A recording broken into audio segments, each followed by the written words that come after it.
ভদ্রলোকের মানে বাগান ছিল এখানে, হ্যাঁ, কোচের বাগান বলে নাম ছিল। তখন আমাদের গোবরডাঙ্গা পৌরসভা এই সম্পত্তিটাকে কিনে নেয়, কিনে নিয়ে এই জায়গাটাতে পার্কটা তৈরি করত। তো আমাদের সামনের এই বাউন্ডটা, এটা তো আজকের বাউন্ড না, এটা বহুদিনের। ঘোড়া পা ইউ শেপ হয় না, ঘোড়া নাল বলে এটা। হ্যাঁ হ্যাঁ হ্যাঁ, দেখ ওই যে রথটা, হ্যাঁ, এটা হচ্ছে ইছামতি ছিল, ইছামতির ট্র্যাক চেঞ্জ করে গেছে বলে ইছামতির যে অবশিষ্টাংশ সেটা বর্তমানে কঙ্কনা বাউড়।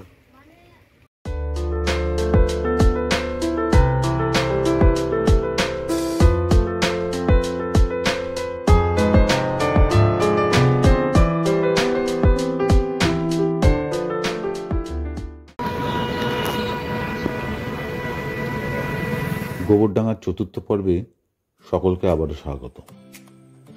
আশা করি সকলে ভালো আছেন। 3 নম্বর এপিসোড মানে রাজবাড়ি পর্বে আপনারা অনেক ভালোবাসা ও ভরসা দেখিয়েছেন, যার জন্য ধন্যবাদ শব্দটাও ছোট মনে হয়। যারা এখনো ভিডিওটা দেখেননি তাদের জন্য আই বাটন ও ডেসক্রিপশন বক্সে ভিডিওটা দিয়ে রাখলাম। চেষ্টা করব এই পর্বেও আপনাদের নিরাশ না করতে। আজ নিয়ে যাব কঙ্কনা বিনোদন উদ্যান, যা উদ্বোধন হওয়ার পর থেকে গোবরডাঙ্গার আর্থসামাজিক উন্নয়নে বিশেষ ভূমিকা পালন করে আসছে। যেতে যেতে কিছু কথা শুনে নিই প্রদীপ দার থেকে। ব্রিজটা হচ্ছে জমিদার বাড়ি ব্রিজ। আচ্ছা, মানে এই যমুনা নদীর থেকে মায়ের মূর্তিটা ওঠা স্বপ্নে পাওয়া। আচ্ছা আচ্ছা, এখান থেকে এই কালী মন্দির, এই মন্দিরের আদলে দক্ষিণেশ্বরের মন্দির আছে। আচ্ছা, দেখার জন্য প্রচুর ইউটিউবাররা আসে দেখার জন্য। মায়ের এখানে পুজো দেয়, আমরা টোটো নিয়ে সব মায়ের এখানে আসি। আচ্ছা, সব ভক্তরা আসে, তারা পুজো দেয়।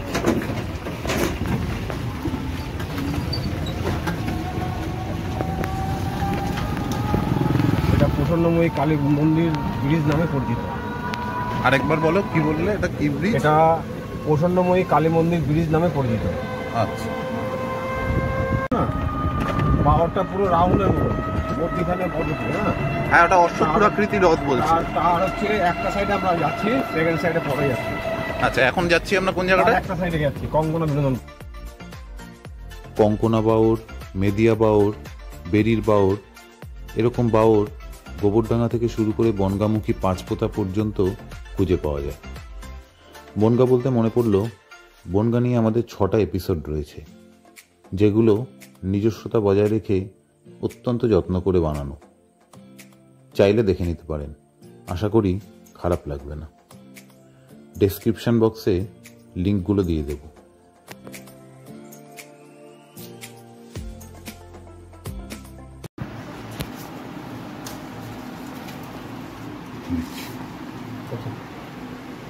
চল্লিশ দেবো আমি।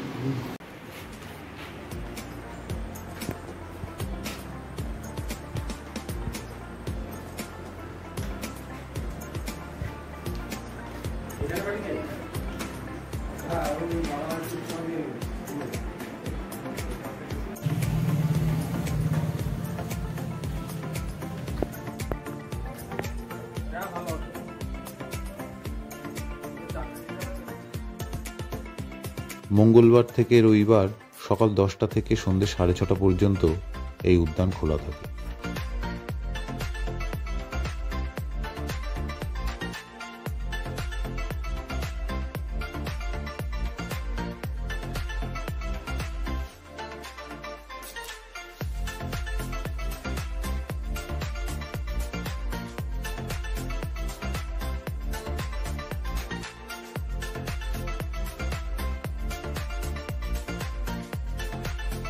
দুধার দিয়ে সুন্দর সুন্দর স্ট্যাচু সাজানো রয়েছে, যা বাচ্চা বুড়ো সবাইকেই আকৃষ্ট করতে বাধ্য।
স্বল্প মূল্যে চা, বিস্কুট বা খাবারের দোকান উপলব্ধ রয়েছে এখানে।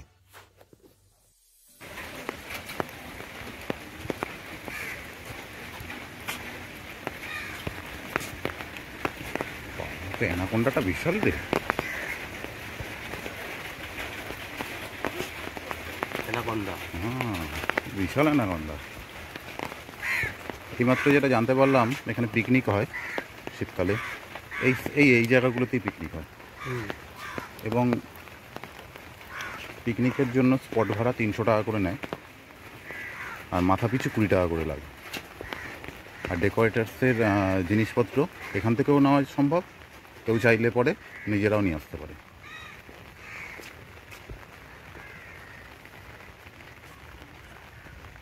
তো আমাদের ইচ্ছা আছে। হ্যাঁ, কি ফুল? অ্যালামেন্ডা।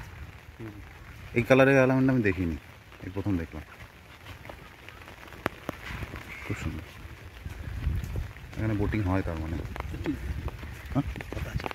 হ্যাঁ ঠিক আছে। হ্যাঁ তো মাথা দিচ্ছি। আরে না রে ভাই, ঠিক আছে। দারুণ জায়গাটা, খুব সুন্দর।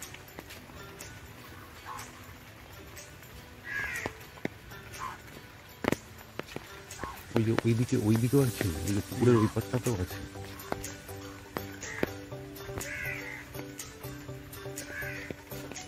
কপোতদের জন্য উপযুক্ত। একদম। এখানে ছেলেমেয়েরা একটু আড্ডা ফাড্ডা মারবে বন্ধু বান্ধব নিয়ে, ঠিকই আছে। বৃষ্টির জন্য আজকে লোক সংখ্যা খুবই কম, হয়তো ওখানে আড্ডা মারছে বাচ্চারা। এরা এখন বাচ্চাই আমাদের কাছে, এদের বয়স আমরা। বাহ, বৃষ্টিটা দারুণ।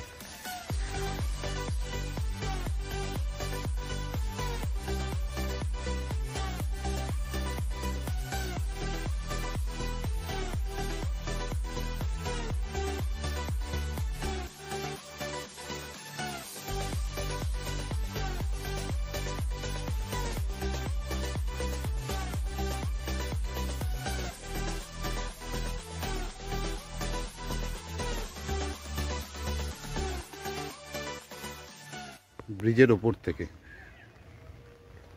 অপূর্ব ভিউ। এই জায়গাটা নাকি এত সুন্দর ছিল না, জঙ্গল ছিল।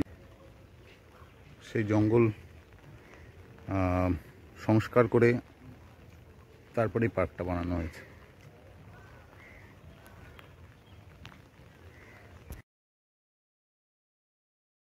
অশোক খুড়াকৃতি হ্রদ বুঝতে পারছিস? এই দেখ, এই দেখ ঘোড়ার পা।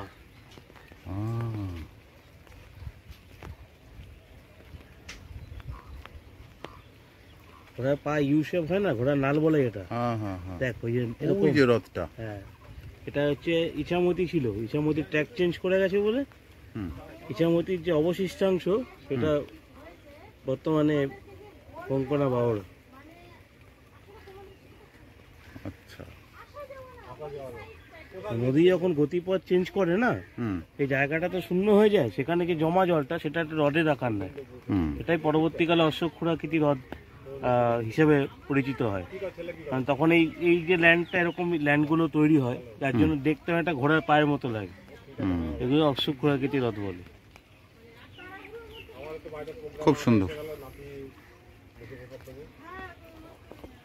অতটা যাওয়া যাবে না এখন, আর এদিকটায় বৃষ্টি হয়েছে, কাদা হয়ে গেছে বলে আর ওদিকটায় যাচ্ছি না।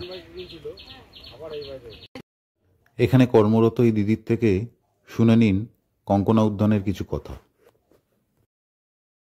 ভদ্রলোকের মানে বাগান ছিল এখানে, হ্যাঁ, কোচের বাগান বলে নাম ছিল। তখন আমাদের পৌরডাঙ্গা পৌরসভা এই সম্পত্তিটাকে কিনে নেয়, কিনে নিয়ে এই জায়গাটাতে পার্কটা তৈরি করত।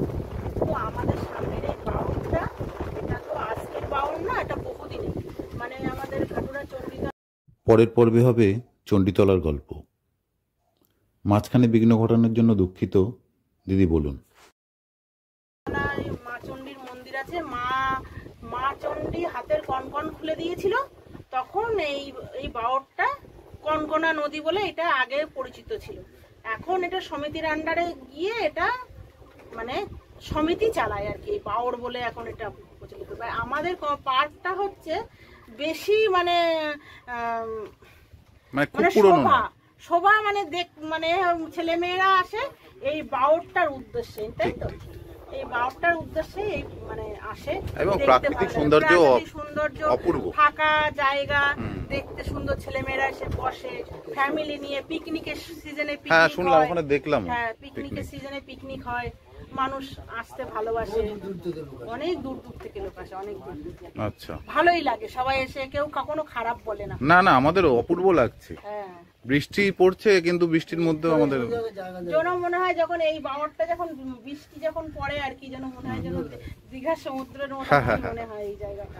মানে আপনাদের ডিউটিটাও মানে মন ভালো করা আর কি ডিউটি। মন ভালো করে ডিউটি, ছেলে মেয়েদেরকে দেখতে হয়, তারা আসে আনন্দ করতে, গল্প করতে, বসে টাইম পাস করে যায়। হ্যাঁ হ্যাঁ হ্যাঁ, না না ঠিক আছে। রবিবার হলে ফ্যামিলিও আসে, ফ্যামিলি আসে। হ্যাঁ, বাচ্চা কাচ্চা নিয়ে সবাই আসে। আর এটা মোটামুটি কত বছর হয়েছে এই পার্কটা? 15, হ্যাঁ 20 বছর মতন পার্কটা হয়েছে, কিন্তু আমাদের এর আগে তো খোলা ছিল, মানে পৌরসভার আন্ডারে আসার পরে এটা হচ্ছে টিকিট আচ্ছা আচ্ছা আর কি, এটা করা হয়েছে, টিকিট করা হয়েছে। টিকিট করা হয়েছে আর বিষয়টাকে আরো প্রোটেক্টিং করা হয়েছে। হ্যাঁ হ্যাঁ, ঠিক আছে, থ্যাংক ইউ দিদি।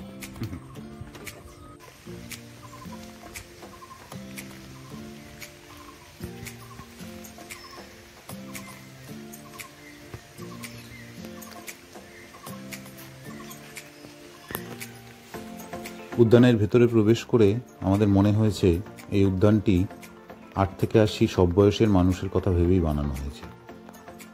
পর্যাপ্ত টয়লেট ও জলের ব্যবস্থাও রয়েছে।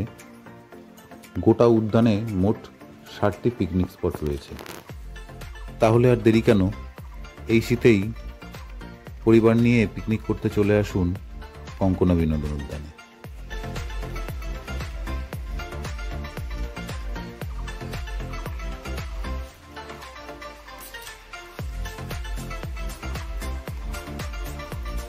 ভিডিওটা কেমন লাগলো কমেন্টে জানাবেন। যদি ভালো লাগে লাইক ও শেয়ার করে দেবেন। আর চ্যানেলটা যদি এখনও সাবস্ক্রাইব না করে থাকেন অবশ্যই সাবস্ক্রাইব করে রাখুন পরবর্তী ভিডিওর নোটিফিকেশান সবার আগে পাওয়ার জন্য। ভালো থাকবেন, দেখা হচ্ছে গোবরডাঙ্গার পরবর্তী পর্বে।